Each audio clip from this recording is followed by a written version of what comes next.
Hello friends, welcome to Krishna academy. Friends, આજે આપણે standard 11 એટલે કે ધોરણ 11 વિષય છે ઇંગ્લિશ, યુનિટ ટેસ્ટ 5 જે ડિસેમ્બર મહિનાની છે મિત્રો. 25 માર્કની છે યુનિટ ટેસ્ટ 5 એકમ કસોટી 5, જેનો આપણે આજે સંપૂર્ણ ઉકેલ રજૂ કરી રહ્યા છીએ મિત્રો. તો ક્રિષ્ના એકેડમીને સબસ્ક્રાઇબ કરી લેજો મિત્રો. પહેલામાં 20 પ્રશ્નો છે મિત્રો. 20 પ્રશ્નો 25 માર્ક છે. સેક્શન એ જોશું તો ટ્રુ ફોલ્સ છે, તેના બે વાક્યો છે તે જોઈએ પહેલા. તો today we are going to discuss about wild animals. Today એટલે આજે આપણે વાઇલ્ડ એટલે જંગલી પ્રાણીઓ વિશે ચર્ચા કરવાના છીએ. આ વાક્ય ખોટું છે મિત્રો, વાઇલ્ડ ના આવે. પેટ એનિમલ પાળેલા પ્રાણી વિશેની ચર્ચાની વાત આવે છે, વાઇલ્ડ એટલે જંગલી પ્રાણીની વાત આવતી નથી, એટલે વાક્ય કેવું છે? ખોટું છે. બીજું વાક્ય જોઈએ. Piya's uncle is an animal specialist. આ વાક્ય સાચું છે. પિયાના કાકા કેવા છે? પ્રાણી તજજ્ઞ છે, એટલે પ્રાણી વિશે જાણકાર છે. વાક્ય ટ્રુ એટલે સાચું છે. હવે પ્રશ્ન 3 તરફ જઈએ. તેમાં આપણે ફંક્શન મૂકવાના છે, લેંગ્વેજ ફંક્શન મૂકવાના છે બ્રેકેટમાંથી મિત્રો. જોઈએ તો બ્રેકેટમાં 3 ઓપ્શન આપેલા છે. સોવિંગ પર્પોઝ એટલે હેતુ દર્શાવવાનો છે. સોવિંગ કોન્ટ્રાસ્ટ એટલે વિરોધાભાસ દર્શાવવાનો છે. એક્સપ્રેસિંગ કન્ડિશન એટલે સ્થિતિ અથવા તો શરત દર્શાવવાની છે. ત્રીજું વાક્ય અને ચોથું વાક્ય જોઈએ આપણે. ઇફ વાળું વાક્ય હોય ને એટલે મિત્રો કન્ડિશનલ શરત આવે. ઇફ અને અનલેસ વાળું વાક્ય શું દર્શાવે છે? કન્ડિશનલ શરત દર્શાવે છે. ઇફ મિલન સ્પીક્સ ટ્રુથ, જો મિલન સત્ય બોલે તો he will not be punished, તેને સજા થશે નહીં. શરત થઈને જો ને તો. જો ને તો એટલે કન્ડિશન એટલે શરત, એટલે એક્સપ્રેસિંગ કન્ડિશન આવશે ત્રીજા વાક્યમાં. ચોથું વાક્યમાં જોઈએ તો Ankita took part in the competition. અંકિતાએ કોમ્પિટિશનમાં એટલે કે સ્પર્ધામાં ભાગ લીધો. With a view to proving her ability, તો તેની ક્ષમતા પ્રૂવ એટલે સાબિત કરવા માટે એને કોમ્પિટિશનમાં ભાગ લીધો. તો વિથ એ વ્યૂ ટુ હોય એટલે મિત્રો પર્પોઝલ હેતુ દર્શાવે છે. વિથ એ વ્યૂ ટુ આવે, વિથ એ વ્યૂ ટુ પછી કેવું આવે? હેતુ દર્શાવે છે, આઈએનજી વાળું રૂપ આવે.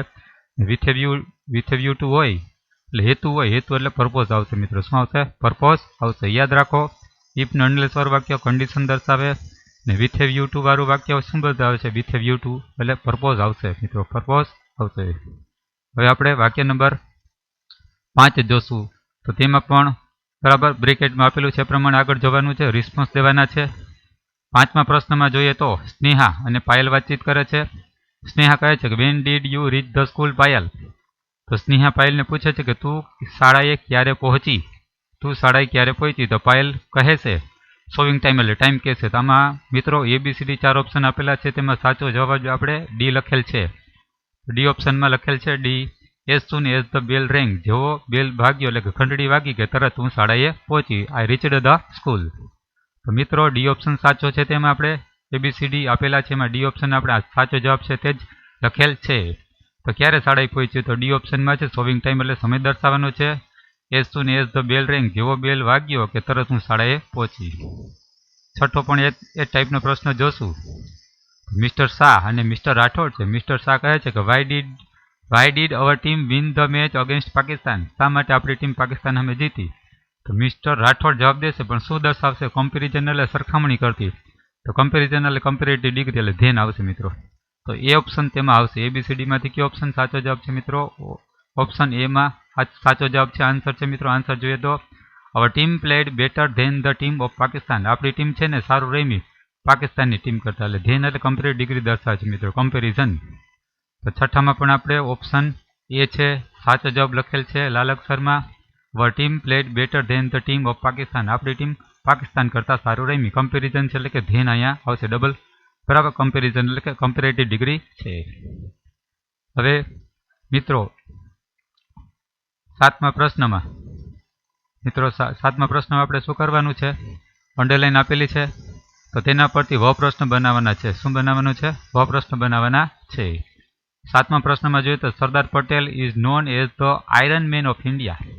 તો સરદાર પટેલ જાણીતા છે ભારતના લોખંડી પુરુષ. તો કઈ તરીકે, શું તરીકે, ભાઈ કઈ તરીકે જાણીતા છે? તો ઓપ્શન સી સાચો છે ABCDમાંથી. સી વોટ ઇઝ, આને બદલે શું લખવાનું છે? What is Sardar Patel known as. Sardar Patel કઈ તરીકે જાણીતા છે? તો આયરન મેન ઓફ ઇન્ડિયા. તો શું આવશે મિત્રો? વોટ આવશે. તો વોટ અહીં મૂકવાનું છે. What is Sardar Patel known as. Sardar Patel કઈ તરીકે જાણીતા છે? Iron man of India. તો ઓપ્શન સી સાચો છે. ડાયરેક્ટ આપણે આન્સર લખેલા છે. 8મો પ્રશ્ન જોશું તો તેમાં પણ આપણે અંડરલાઇન છે તેના પરથી વવ પ્રશ્ન બનાવવાનો છે. Raju met the bank manager. Raju મળ્યો બેંક મેનેજરને. મેટ એટલે કોને મળ્યો? વુમ એટલે કોને? તો સી ઓપ્શન સાચો છે તેમાં મિત્રો. કયો છે? આને બદલે વુમ એટલે કોને? તો વુમ ભૂતકાળ હોય તો શું આવશે? Did. Whom did Raju meet. શું આવશે? Whom did Raju meet. Option C સાચો છે મિત્રો. તો 7મામાં સી છે, 8મામાં પણ સી છે. આને બદલે વોટ આવશે. What is Sardar Patel known as. અહીંયા વુમ એટલે કોને મળ્યો? બેંક મેનેજરને. વુમ પછી ડીડ રાજુ મીટ આવશે મિત્રો. લાલ અક્ષરે સાચા જવાબ આપણે કરેલા છે, ડાયરેક્ટ આન્સર લખેલા છે. 9મો પ્રશ્ન જોઈએ. હવે બધા ક્વેશ્ચન આન્સર છે મિત્રો. એક પેરેગ્રાફ આપેલો છે બરાબર. સેક્શન બીમાં પેરેગ્રાફ આપેલો છે. તો આપણે પેરેગ્રાફ લખેલ નથી, ડાયરેક્ટ આન્સર લખેલા છે. તો 9મા પ્રશ્નમાં છે કે why doesn't his dog bite anyone. શા માટે તેનો કૂતરો કોઈને કરડતો નથી? બરાબર. વાય છે એટલે અહીંથી લખવાનો છે his dog doesn't bite anyone. His dog doesn't bite anyone. તેનો કૂતરો કોઈને કરડતો નથી. બીકોઝ કારણ કે. વાય છે એટલે કારણ કે. Because he is highly trend. કારણ કે તે કૂતરો છે ને ખૂબ જ એને ટ્રેનિંગ આપેલી છે. ખૂબ જ ટ્રેનિંગ બરાબર. ટ્રેનિંગ એને પ્રેક્ટિસ કરવામાં આવી છે, ટ્રેનિંગ આપવામાં આવેલી છે મિત્રો. તો his dog doesn't bite anyone because he is highly trained. એટલે ખૂબ જ ટ્રેનિંગ આપેલો છે એટલે કોઈને કરડતો નથી. 10મો પ્રશ્ન જોઈએ તો what are the names of Persian cats. તો પર્શિયન બિલાડી છે બરાબર. પેરેગ્રાફમાં આવે છે પર્શિયન. આ પેરેગ્રાફમાં તો પર્શિયન બિલાડી છે તેના નામ આપવાના છે. The names of Persian cats are ક્યાં છે? સિલ્વર અને ગોલ્ડ. તો બિલાડીનું નામ કેવા છે? સિલ્વર અને ગોલ્ડ નામ છે. પ્રશ્ન 11માં જોઈએ તો what does Piya's teacher inform to the principal. તો પિયાના શિક્ષકે પ્રિન્સિપાલને પિયા વિશે શું જાણ કરી? તો પિયાથી લખવાનું છે પિયાસ ટીચર. ડઝ હોય તો ઇન્ફોર્મ્સ ટુ ધ પ્રિન્સિપાલને જાણ કરી કે Piya has a delightful monkey as a pet. તો પિયાના ટીચરે પ્રિન્સિપાલને જાણ કરી કે પિયાની પાસે એક ડિલાઇટફુલ એટલે કે આનંદી એક રમતિયાળ મંકી એટલે વાંદરો છે. એઝ એ પેટ એટલે પાડેલા જનાવર તરીકે. પ્રશ્ન 12 જોશું મિત્રો. એ જ પેરેગ્રાફમાં છે કે whom would the principal call to his office. તો પ્રિન્સિપાલ છે તેની ઓફિસે કોને બોલાવશે? તો પિયાના ભાઈને બોલાવશે. ધ પ્રિન્સિપાલ પછી would. The principal would call Piya's brother to his office. કોને બોલાવશે? પ્રિન્સિપાલ તેની ઓફિસે કોને બોલાવશે? The principal would call Piya's brother to his office. હવે સેક્શન સીમાં જોશું તો બરાબર. સપ્લિમેન્ટરી રીડિંગનું એક પેરેગ્રાફ છે મિત્રો સેક્શન સીમાં. વોટ ડીડ પ્રશ્ન 13 what did Eurydice do while Orpheus was playing on his lyre. તો જ્યારે ઓર્ફિયસ છે, બે લવ સ્ટોરી છે મિત્રો ઓર્ફિયસ અને યુરિડાઇસની. જ્યારે ઓર્ફિયસ છે વાંસળી એટલે વીણા, જ્યારે ઓર્ફિયસ વીણા વગાડતો હતો ત્યારે યુરિડાઇસ શું કર્યું? ત્યારે યુરિડાઇસે શું કર્યું? વાઇલથી લખો. While Orpheus was playing on his lyre. યુરિડાઇસે શું કર્યું?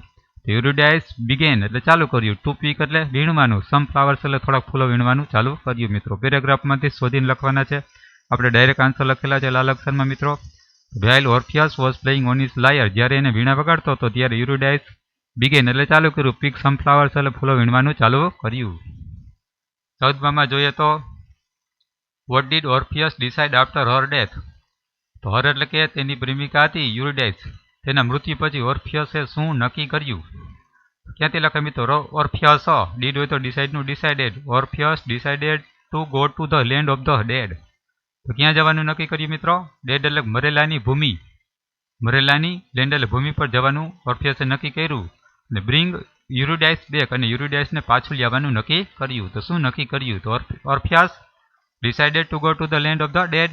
તો મરેલાની ભૂમિ બરાબર. મરેલાની ભૂમિ પર જવાનું નક્કી કર્યું અને યુરિડાઇસને બેકલ પાછું બ્રિંગ લાવવાનું નક્કી કર્યું. પ્રશ્ન 14 પૂરો થયો મિત્રો. હવે પ્રશ્ન 15માં જોશું. ઓર્ફિયસને જ છે ઓર્ફિયસ.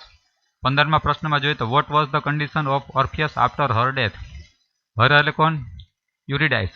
તો યુરિડાઇસના મૃત્યુ પછી ઓર્ફિયસની કન્ડિશનલ સ્થિતિ કેવી હતી? તો તેની આપણે કન્ડિશનલ સ્થિતિ કેવી હતી? તેની પ્રેમિકાની મૃત્યુ પછી ઓર્ફિયસની સ્થિતિ કેવી હતી જોઈએ તો આફ્ટર હર ડેથ તેણીના મૃત્યુ પછી Orpheus was full of grief. Orpheus કેવો હતો? ગ્રીફ એટલે દુઃખમાં હતો. His life changed completely. તેનું જીવન સંપૂર્ણપણે બદલાઈ ગયું હતું. He could not play on his lyre. તે તેની વીણા વગાડી શકતો ન હતો. He could not sing. તે ગાઈ શકતો ન હતો. હી વોઝ વેરી સેડ, તો ખૂબ ઉદાસ હતો. He could not bear to live without Eurydice, તો યુરિડાઇસ વિના રહી શકતો ન હતો. પ્રશ્ન 16 જોશું. એક જે બીજો પેરેગ્રાફ છે, where did they cell down, તો બરાબર તેઓ તરીને ક્યાં ગયા, એટલે હોડીમાં ક્યાં ગયા, બરાબર હોડીની સફરે ક્યાં ગયા. તો ડીડ હોય તો ધે પછી સેલનું સેલ્ડ થશે. They sailed down to the west coast of Africa, આફ્રિકાના પશ્ચિમ કિનારે ક્યાં ગયા, કેપટાઉન ગયા. ક્યાં ગયા, તો ધે ડીડ હોય તો સેલનું sailed down the west coast of Africa, આફ્રિકાના પશ્ચિમ કિનારે કેપટાઉન ગયા. 17મો પ્રશ્ન, તો એ જ પેરેગ્રાફ છે કે why did they take two Krumen, શા માટે તેઓએ 2 ખલાસી સાથે લીધા. ક્રુમેન એટલે 2 ખલાસી સાથે કેમ લીધા, તો ધે ડીડ હોય તો ટેકનું ટૂંક, ધે ટુક ટુ ક્રુમેન, તો તેઓએ 2 ખલાસી સાથે લીધા ટુ હેલ્પ ધેમ, તેઓને મદદ કરવા માટે. Tackle one of the world's roughest seas, તો દુનિયાનો સૌથી રફેસ્ટ એટલે કેવો, ગમે અત્યારે તોફાન આવે સમુદ્ર, રફ એટલે કેવો અહીંયા તોફાન આવે સમુદ્રનો સામનો કરવા માટે, ટેકલ કરવા માટે એટલે એની હેન્ડલિંગ કરવા માટે ઓલા મદદ કરી શકે 2 ક્રુમેન એટલે ખલાસી, તો તેઓને મદદ માટે સાથે લીધા. 18મો પ્રશ્ન જોઈએ તો એ જ પેરેગ્રાફ છે, તો વિચ ઇઝ ધ વર્લ્ડ્સ, એટલે દુનિયાનો રફેસ્ટ એટલે કે તોફાન, ઘડી થોડી વાર તોફાન આવે સમુદ્ર કયો છે, માત્ર નામ જ લખવાનું છે આપણે સમુદ્રનું. ધ સાઉધર્ન ઇન્ડિયન ઓશન, તો દક્ષિણ ભારતીય હિન્દ મહાસાગર, દક્ષિણ હિન્દ મહાસાગર કયો છે, દક્ષિણ હિન્દ મહાસાગર is the world's roughest sea. વિચને બદલે લખવાનું છે the Southern Indian Ocean is the world's roughest sea. પ્રશ્ન 18 પૂરો થયો મિત્રો. હવે આપણે સેક્શન ડી જોશું. ડુ એઝ ડાયરેક્ટ છે. તમારા મિત્રો માત્ર ભૂતકાળ કરવાનું છે, તો અહીંયા જોઈએ તો આપણે ઇઝ છે તો અહીંયા વોઝ થયેલું છે મિત્રો, ભૂતકાળ કરવાનું છે. સ્ટાર્ટ લાઈક ધીસ, તો આમાં ઇઝનું શું આપેલું છે, ધ કિંગનું કિંગ છે, ઇઝનું વોઝ છે, એ રીચ મેન, માત્ર ઇઝને બદલે વોઝ લખેલું છે તો પેલા ઇઝને બદલે અહીં વોઝ આવશે. પેરેગ્રાફ ભૂતકાળનો કરીને લખવાનું છે. પછી બીજા વાક્યમાં પ્રે છે તો પ્રેઇડ લખવાનું, શું મિત્રો લખવાનું છે, પ્રેઇડ, એસ કાઢીને ઈડી, પ્રેઇડ લખવાનું છે. પછી ત્રીજા વાક્યમાં ગ્રાન્ટ લખ્યું છે અને ગ્રાન્ટેડ લખવાનું છે, એસ કાઢીને ઈડી, ગ્રાન્ટેડ લખવાનું છે. પછી એના પછીના વાક્યમાં વોન્ટ્સ છે તો એને બદલે વોન્ટેડ લખવાનું છે, ને પછી હી પછી ટ્રાઇસ છે તો એને ટ્રાઇડ લખવાનું છે. એટલો ફેરફાર કરવાનો છે 5 જગ્યાએ મિત્રો. એટલે વર્તમાનકાળ પેરેગ્રાફ છે તેમાંથી આપણે ઇઝને બદલે વોઝ લખવાનું, એટલે ભૂતકાળમાં બધે 5 શબ્દ બદલાવાના છે, બાકી પેરેગ્રાફ એમનો લખી જવાનો છે આ રીતે નીચે સુધારીને મિત્રો. પ્રશ્ન 19 પૂરો થયો. હવે પ્રશ્ન 20 છે, બરાબર અહેવાલ લેખન છે. તો write as report in about 100 words, એટલે 100 શબ્દમાં અહેવાલ લખવાનો છે. તમારી સ્કૂલમાં સ્પોર્ટ્સ ડે સેલિબ્રેશન એટલે કે બરાબર રમતગમત દિવસની ઉજવણી કરવામાં આવી છે તમારા સ્કૂલમાં, તો તારીખ કોઈ પણ લખી શકો, 28 ડિસેમ્બર જામનગર, તો સ્પોર્ટ્સ ડે સેલિબ્રેટ કરવામાં આવ્યો છે. Our school sport day was celebrated with great zeal and enthusiasm on December 25, 2020. અમારી શાળામાં સ્પોર્ટ ડે રમતગમતના દિવસનું આયોજન ઉજવવામાં આવ્યો ખૂબ જ ઉત્સાહ સાથે, ઝીલ અને એન્થુસિઝમ એટલે ઉત્સાહ સાથે ઉજવવામાં આવ્યો ડિસેમ્બરની 25 તારીખે 2020 છે. It was celebrated on the school sports ground, તો આ રમતગમત સ્પોર્ટ ડે છે તે ક્યાં ઉજવવામાં આવ્યો, સ્કૂલના રમતના મેદાન ઉપર. ઇટ બિગેન એટ, તો કેટલા વાગે ચાલુ થયો હતો સ્પોર્ટ્સ ડે, સવારે 8 વાગે ચાલુ થયો હતો, with the official announcement from the principal, તો પ્રિન્સિપાલે બરાબર સત્તાવાર એનાઉન્સમેન્ટ જાહેરાત કરી ત્યારે 8 વાગે આ રમતગમતનો દિવસ ચાલુ થયો. ધેર વેર મેની ઇવેન્ટ્સ, તેમાં ઘણી બધી રમતો હતી.